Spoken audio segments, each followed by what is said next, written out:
Hello নড়িয়াবাসী, আমি এখন আছি নড়িয়ার ভোগান্তিকর ব্রিজটির উপর। নড়িয়ার মানুষদের থেকে জানা গেছে 1900 সালের দিকে কোনো এক ঝড়ের কবলে পড়ে এই ব্রিজটি ভেঙে যায়। তার 1 বছর পর এই ব্রিজটির নির্মাণ কাজ আবার নতুন করে চালু করা হয়।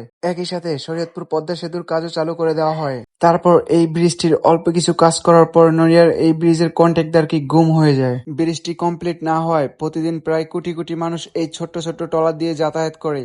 শুধু মানুষ না, গাড়ি এবং পশু পাখি সবাই এই ট্রলারের মাধ্যমেই যাতায়াত করে। আবার কিছু মানুষ থেকে জানা গেছে যে এই ব্রিজটি 1900 সালের দিকে গ্যাঞ্জাম করার সময় কিছু মানুষ এই ব্রিজটির উপর বোম মেরে ব্রিজটি উড়িয়ে দেয়।